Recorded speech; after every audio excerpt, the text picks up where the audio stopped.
बिहार के भूमि सर्वे से एक जुड़ी बहुत बड़ी खबर आपको हम बताने जाने जा रहे हैं और इस वक्त की अगर कहें तो ब्रेकिंग खबर है। और खबर ये है कि भूमि सर्वेक्षण को लेकर के आप लापरवाह जरूर हैं, आप अपने कागजात नहीं तैयार कर रहे हैं, या आपके भाई आपको कागज नहीं दे रहे हैं, या आपको सरकारी दफ्तर से आपका खतियान या केवाला आपको नहीं मिल रहा है। ये आपके साथ परेशानी हो सकता है, या कुछ लोगों के पास तो कागज है भी तो वो सर्वे को हल्के में ले रहे हैं। लेकिन हम आपको जो बताने जा रहा है वो आपको चौंका सकता है। हम आपको बताने जा रहे हैं अब बिहार सरकार ने सरकारी जमीन का पूरा पुलिंदा तैयार कर लिया है। चाहे गरमजुरवा आम हो, खास हो या मालिक हो, सबका पुलिंदा तैयार हो गया है। और कुछ दिनों के अंदर गांव गांव हड़कंप मचने वाला है। जी नमस्कार, मैं हूं विपुल कुमार और आप देख रहे हैं सूर्य विहार डिजिटल न्यूज। अब हम बिहार के किसानों से, आम दर्शकों से, रैयतों से या बिहार के बाहर रहने वाले दुनिया भर के, देश ही नहीं दुनिया भर के किसी भी कोने में रहने वाले बिहारी भाइयों से हम विनम्र अपील कर रहे हैं कि आप हमारे चैनल को सब्सक्राइब करें, बेल आइकन को दबाएं। अगर आप नहीं जुड़े हैं तो ज़रूर दबाएं।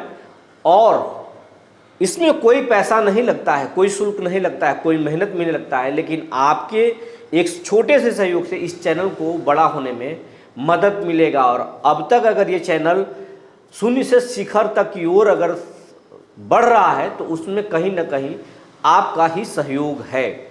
तो अब हम आपको खबर विस्तार से बताने जा रहे हैं।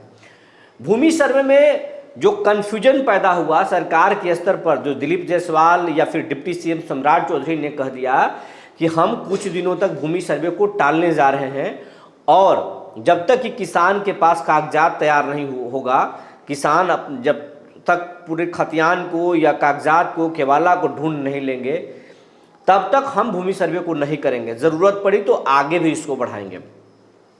फिर लोग जो है आलस में आ गए, कन्फ्यूजन में डूब गए। बहुत सारे लोग कागज़ निकालने के भी प्रयास कर रहे हैं, रजिस्ट्री ऑफिस जा रहे हैं, रिकॉर्ड रूम जा रहे हैं या भू अर्जन कार्यालय में जा रहे हैं, वो अपने कागजात मांग रहे हैं। लेकिन अगर बहुत पुराना कागजात है तो उनको नहीं मिल रहा, उनके पैसे ज़रूर लग रहे हैं लेकिन मिल नहीं रहा है। यही कारण है कि रैयत, बहुत सारे रैयत परेशान हैं।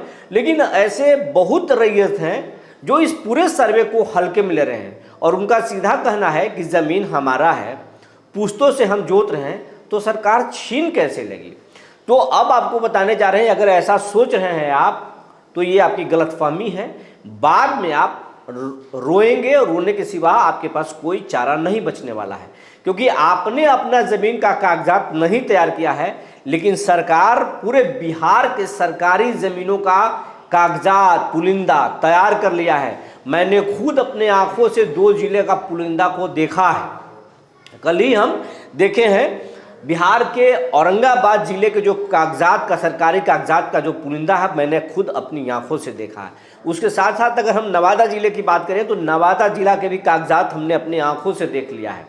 यही हाल हमने कई जगह अपने टीम से बात किया, मोतिहारी में भी, पश्चिमी चंपारण में भी कागजात तैयार कर लिया गया है, सिवान में भी कर लिया गया है, भोजपुर में भी कर लिया गया, बगल रोहतास में भी कर लिया। तो तमाम जगहों पर हम बात करें तो पूरे बिहार भर में सभी सरकारी ज़मीनों का लिस्ट तैयार कर लिया गया।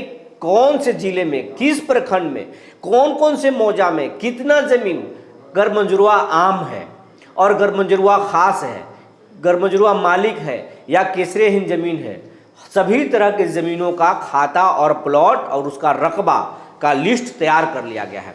और अगर हम एक ज़िले की अगर उदाहरण की बात करें, जो हमारे एक बड़े अधिकारी, हम उनका नाम नहीं बताएंगे, गोपनीय तथ्य में मुझे जानकारी दिए कि सिर्फ अगर बिहार की औरंगाबाद की बात करें हम, तो औरंगाबाद ज़िले की जो रकबा है उस रकबे के 50%, 45% एकड़ से 50% तक ज़मीन सरकारी है, गरमजुरवा आम और ख़ास है।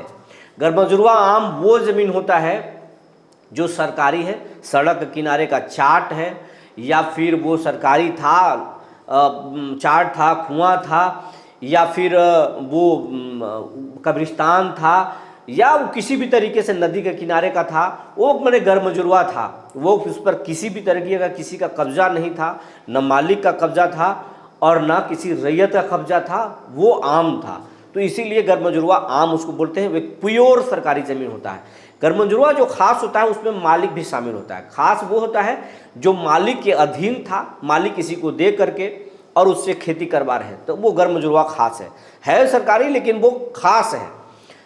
और मतलब किसी न किसी तरीके का खास कब्जे में था किसी का और उसका पर्चा मिला तो वो खास है। लेकिन सरकार कह रहा है कि अगर उसके कोई पेपर नहीं है तो वो ज़मीन सरकारी होगा, हम सरकारी खाता खोलेंगे और सरकारी होगा। मालिक गैरमजुरवा मालिक भी खासी में आता है, वो अलग नहीं है, वो खासी है। लेकिन उसमें यह कहा गया था कि अगर मालिक ने आपको राज प्रथा खत्म होने से पहले आपको किसी तरीके का कोई पावर दिया था, हुक्मनामा दिया था, आपको ज़मीन का मालिकाना हक दे दिया था, बाद में उस कागज़ को भूअर्जन कार्यालय में दे करके वहाँ से रिटर्न लेना था, तो अगर ऐसा है तब तो आपका ज़मीन हम आपको देंगे। अगर आप रिटर्न नहीं दिखा पाए तो हम सरकारी ज़मीन में उसका खाता खोल देंगे। तो आपको बता दें कि आप कागज़ खोजे हैं या नहीं खोजे हैं, सरकारी सभी प्रकार के सभी नेचर के ज़मीन को सरकार ने उसका लिस्ट तैयार कर लिया है। किस कौन से गांव में, मौजा कहने में अगर बहुत सारे दर्शक नहीं समझेंगे तो हम गांव बता रहे हैं, किस गांव में कौन सा खाता सरकारी है, कि किस खाता में कौन कौन सा प्लॉट सरकारी है और कौन सा प्लॉट का रकबा क्या है, सब कुछ साफ हो चुका है, सबका लिस्ट तैयार हो चुका है। और वो लिस्ट जिला से निकाल करके सभी ब्लॉक को दे दिया गया है और ब्लॉक से अंचल से, अभी 2 दिन पहले की बात बता रहे हैं, पूरे बिहार भर में अंचल के द्वारा ये तैयार किया गया है लिस्ट। और 2 दिन पहले ये जिला सर्वे पदाधिकारी, बंदोबस्त पदाधिकारी को सौंपा गया है और जिला बंदोबस्त पदाधिकारी के माध्यम से सभी शिविरों में उस कागजात को भेज दिया गया है और वो कागजात सभी अमीन और कानूनगों को दिया गया है कि आप अलग अलग मौजा में जाइए, ये उस मौजा का सरकारी ज़मीन है, उस मौजा का ये सरकारी ज़मीन को आप चिन्हित कीजिए और चिन्हित करने के बाद में वहाँ ज़मीन पर ऑन द स्पॉट जाइए और जाने के बाद उसकी मापी कीजिए और उस ज़मीन मापी करके सरकारी खाता खोलिए। तो आपको चौंकाने वाली आप हमको ये बात आपको बताने जा रहे हैं कि बहुत सारे ऐसे मौजा हैं जिस मौजा में गैरमजुरवा आम खास मालिक पर पहले खाली था, अब उस पर मकान बन चुका है।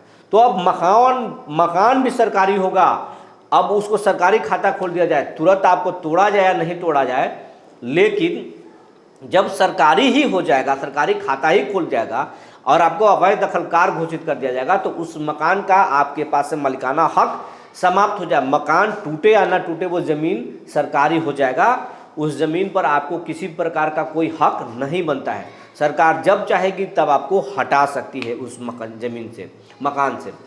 और वो ज़मीन जो ज़मीन अगर सरकारी होगा, जिस पर आपका कब्जा होगा, तो उस ज़मीन को सरकार माप लेगी।